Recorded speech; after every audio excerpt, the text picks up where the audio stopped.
Alright everybody, this could be a video review for Call of Duty World at War for the Xbox 360, PlayStation 3, Nintendo Wii, and Nintendo DS. This is a very fun game. I suggest you play it. It takes place in World War II, but you have two campaigns. You have the Pacific Theater and the European Theater. The European Theater is Nazi Germany versus the Soviet Union. It starts out at the rubble of Stalingrad, and you progress through for the final battle of Berlin. And in the Pacific campaign, you start as a Marine, which the opening scene is a torture scene on the Macon raid. After that, you progress through what was that one? I forget whatever. Peleliu and Okinawa, and plus many other. So.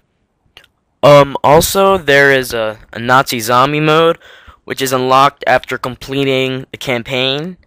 It's called Not der Untown, which I believe is German for Night of the Undead. Also, there's if you download Map Pack 1 from Activision on Xbox Live, I think it's 800 Microsoft points, you get a bonus zombie map called Verroot, which is German for crazy.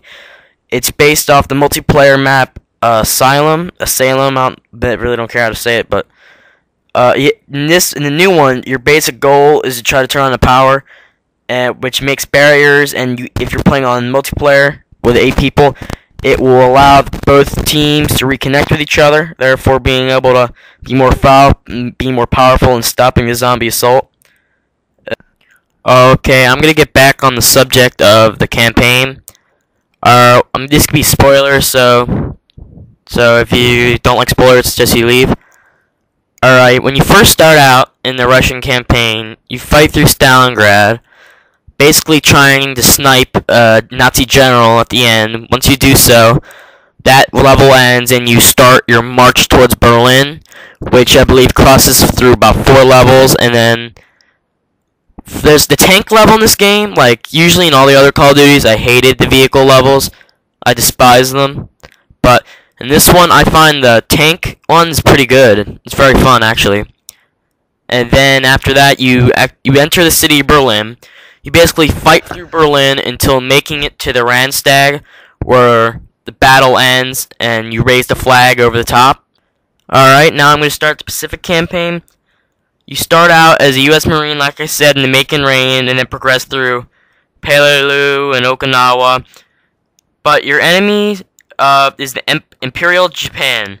Your enemies in this game, like, you have not kamikazes, you have banzai charges from the Japanese soldiers, which will basically hide in bushes and then basically do a last-ditch effort to get a kill. They'll come at you with bayonets in hand, and also in this game they have some pretty weak guns, the Japanese, so they're not as much as an opponent as the Nazis are. The history serves itself, so there's your lesson right there. But they have some pretty good machine guns in this. The Japanese do. And at the end of the game, which is the final on Shuri Castle, I believe, and they'll show you the atomic bombings of Hiroshima and Nagasaki. And then I'll get in the multiplayer in the next part. Alright, now I've made it to my favorite part, the multiplayer. This multiplayer system is it is just like Call of Duty 4. Except it's World War II, characters, models, maps, and guns. But this multiplayer still packs the same punch as it did for me in Call of Duty 4. It's still a very good multiplayer. You have some new game modes, which include Hardcore Free-for-All and Hardcore War. War is a game mode where they put set objectives which you have to capture in order to overrun the opponent. And if one side doesn't complete all the objectives, at the end of the game you go into sudden death, which has one area that needs to be captured, but the losing team has less flags. We'll have a wave spawning delay. And I'll go into... And also there's many other really good game modes, like Hardcore Search and Destroy. One thing they've reamped about Hardcore Search and Destroy is you can't team kill anymore. Thank you, Jesus. Because if you kill someone more than 3 times, unintentionally, you're automatically booted. But if you kill 2 people intentionally, you're automatically booted. There's no really... You can do it all you want, but if you get a kick out of that, it's your choice. I don't see why you would. And Sabotage is one of my favorite game modes. and I think it's just awesome in this game. I think it's really sweet. Free for all. I like free for all, but I'm not much of a big guy on that. Team deathmatch, mercenary team deathmatch. Basically all the same game modes from Call of Duty 4. That's all it really is. There is some regular similarities. Like the perks are all still the same. You still got Juggernaut, which everybody hates, and stuff like that. And blah blah blah.